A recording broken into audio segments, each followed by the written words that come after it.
देखो यार, gate CSC का एग्जाम बहुत करीब है एंड तुम्हारे पास टाइम बहुत कम है, तो टेंशन मत लो। गोल है 55 प्लस मार्क्स लेकर आने हैं, वो भी मिनिमल मेहनत से। तो उसके लिए हमको एक स्ट्रेटेजी फॉलो करनी पड़ेगी। हर सब्जेक्ट के सारे टॉपिक्स डिटेल में करने से अच्छा है कि हम सिर्फ उन हाई रिटर्न टॉपिक्स पर फोकस करें जहां से हम अच्छे मार्क्स स्कोर कर सकते हैं। मैं आज तुम्हारे साथ एक ऐसी अप्रोच शेयर करने लगा हूं जिसको फॉलो करके तुम्हें पता चल जाएगा कि कौन से टॉपिक पर हमको फोकस करना है, ताकि बेकार के टॉपिक्स पे या फिर ऐसे टॉपिक्स जिनकी ज्यादा डिमांड नहीं है उन पे तुम्हारा टाइम वेस्ट ना हो। Hello guys, my name is Jagjot Singh. I am a software developer with an experience of 3 years. Currently I am working as a senior software developer in Harman, the Samsung company.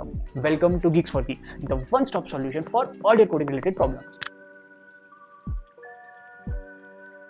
सबसे पहले हम general aptitude से start करेंगे क्योंकि ये section 15 marks का होता है एंड रिलेटिवली इजी होता है। इंग्लिश कॉम्प्रिहेंशन, बेसिक ग्रामर, छोटे रीजनिंग पजल्स और डेटा इंटरप्रिटेशन, ये टॉपिक्स पे बहुत कम एफर्ट लगता है और ये हाई स्कोरिंग होते हैं। हर साल जनरल एप्टीट्यूड फिक्स मार्क्स देता है। एग्जाम के टाइम पे जनरल एप्टीट्यूड को सबसे पहले अटेम्प्ट कर लो तो तुम इजीली 10 प्लस मार्क्स अपने पास रख सकते हो। एंड इससे क्या होगा, जब हम सीएस रिलेटेड क्वेश्चंस पर आएंगे ना, तब वो कंपेरेटिवली इजी लगते हैं। मतलब हमारी स्टार्ट अच्छी हो चुकी है तो आने वाले क्वेश्चंस के लिए कॉन्फिडेंस बिल्डअप हो जाता है। अब चलते हैं इंजीनियरिंग मैथमेटिक्स और डिस्क्रीट मैथमेटिक्स की तरफ। ये एरिया 7 to 8 मार्क्स का होता है और अगर सही अप्रोच लो तो छोटे टाइम में ये स्कोरिंग भी बन जाता है। प्रोबेबिलिटी में कंडीशनल प्रोबेबिलिटी, बेस थ्योरम और बेसिक डिस्ट्रीब्यूशन, लीनियर अलजेब्रा में आइगन वैल्यूज, कैलकुलस में मैक्सिमा, मिनिमा और डिस्क्रीट मैथमेटिक्स में ग्राफ थ्योरी, सेट थ्योरी और प्रोपोजिशनल लॉजिक, इन सब में से क्वेश्चंस आते हैं। ये सब कंसेप्चुअल टॉपिक्स हैं, तो एक दिन लगाओ पूरा का पूरा, सारे टॉपिक्स को देखो, उनके फॉर्मूलाज को लो और एक शॉर्ट नोट बनाओ और साथ में प्रीवियस ईयर क्वेश्चन से एक पैटर्न बना लो कि क्या पैटर्न बन रहा है। मैथमेटिक्स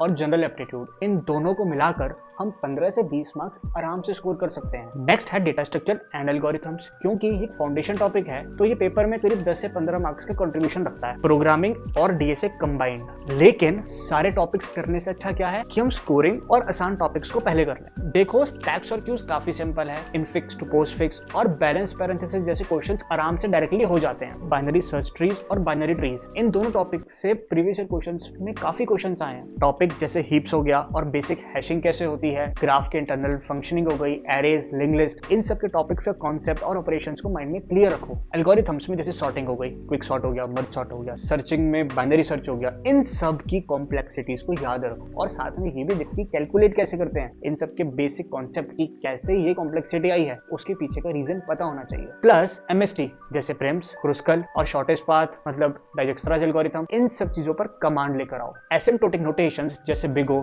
ओमेगा, थीटा और साथ ही के साथ रिकरेंस रिलेशन जैसे क्वेश्चंस, ये काफी स्ट्रेट फॉरवर्ड होते हैं। अगर इन सब चीजों को कर लिया तो आपकी तैयारी हो गई है। Data structure and algorithm topic में हम आराम से 10 प्लस मार्क्स ला सकते हैं। अब चलते हैं ऑपरेटिंग सिस्टम पे। बट सबसे बेस्ट अप्रोच क्या है? इजी और स्कोरिंग क्वेश्चंस को पहले पकड़ना। प्रोसेस शेड्यूलिंग मतलब FCFS, SJF, RR, page replacement यानी FIFO और LRU, इन सब से भी काफी न्यूमेरिकल क्वेश्चंस कॉमन है एंड ये दोनों मिलाकर 2 या 3 मार्क्स तो आराम से दे ही देंगे। डेडलॉक कांसेप्ट्स और वर्चुअल मेमोरी को अगर समझ लेते हो तो काफी मार्क्स तो तुम स्कोर कर ही लोगे। पर अगर मैं मिनिमल अप्रोच की बात करूं तो प्रोसेस शेड्यूलिंग और पेज रिप्लेसमेंट, तो ये दोनों तो कर ही लेना। एंड अगर इसके बाद भी टाइम बच जाए तो मेमोरी मैनेजमेंट की कुछ न्यूमेरिकल्स को छेड़ लेना। अब आया कंप्यूटर नेटवर्क। इस टॉपिक से कम 7 या 8 मार्क्स तो आ ही जाते हैं। सबसे पहले आईपी एड्रेसिंग और सबनेटिंग पकड़ो क्योंकि ये गेट का फेवरेट टॉपिक है। न्यूमेरिकल्स करने में थोड़ी बहुत प्रैक्टिस लगेगी पर अगर एक बार समझ आ गया तो 2-3 मार्क्स तो पक्के हैं। Application layer protocols, HTTPS, DNS, SMTP, इन सब के बीच में डिफरेंसेस को समझो,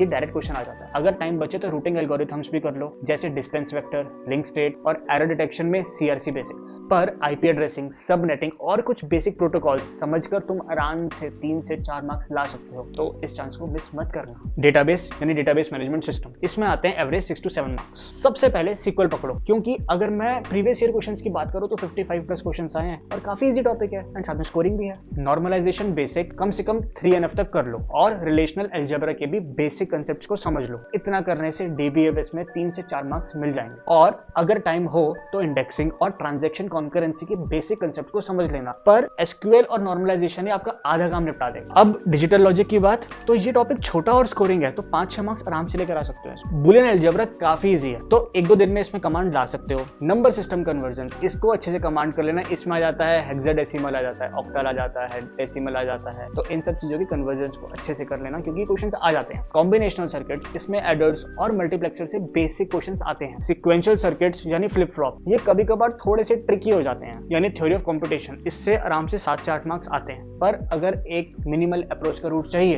तो रेगुलर एक्सप्रेशन और रेगुलर लैंग्वेजेस दोनों टॉपिक्स को पकड़ लो। डीएफए, एनएफए, कंस्ट्रक्शंस, इन सब के सवाल काफी डायरेक्टली आ जाते हैं। सीएफएल और डिसाइडेबिलिटी थोड़ी सी ट्रिकी है, पर अगर टाइम कम है तो रेगुलर एक्सप्रेशंस के क्वेश्चंस को कर लो, आराम से 3 से 4 मार्क्स निकल जाएंगे। कंपाइलर डिजाइन से 4 से 5 मार्क्स एवरेज आता है। सबसे पहले ग्रामर और पार्सिंग के बेसिक्स को कर लो। LL1 और LR0 ऐसे पार्सर्स के बीच के जो कंसेप्चुअल डिफरेंसेस है उनको याद रखो। सिंटेक्स रिलेटेड ट्रांसलेशन और इंटरमीडिएट कोड जनरेशन, इन दोनों के 1-2 एग्जांपल तो याद रखो। सच बोलूं तो पूरा डिटेल में जाने में टाइम लगेगा, तो ये बेसिक अगर तुमने कर लिया तो 2-3 मार्क्स कहीं नहीं गए, वो आराम से मिल जाएंगे, पर कर लेना। कंप्यूटर ऑर्गेनाइजेशन एंड आर्किटेक्चर से 6 से 7 मार्क्स का आता है। एड्रेसिंग मोड्स और कैश मेमोरी सबसे ज्यादा स्कोरिंग है। गारंटीड मार्क्स वाली बात बताऊं तो कैश मेमोरी के बेसिक न्यूमेरिकल्स को सॉल्व कर लेना। पाइपलाइनिंग के स्पीड अप वाले सवाल आते हैं। हजार्ड्स का बेसिक कांसेप्ट समझ लो, अगर इतना कर लिया तो 2-3 मार्क्स तो आराम से मिल जाएंगे। अब अगर टोटल की बात करें तो जनरल एप्टीट्यूड और मैथमेटिक्स से 15 से 20 मार्क्स आराम से बन सकते हैं। डेटा स्ट्रक्चर एंड एल्गोरिथम से 10 मार्क्स, ऑपरेटिंग सिस्टम से 3 से 4 मार्क्स,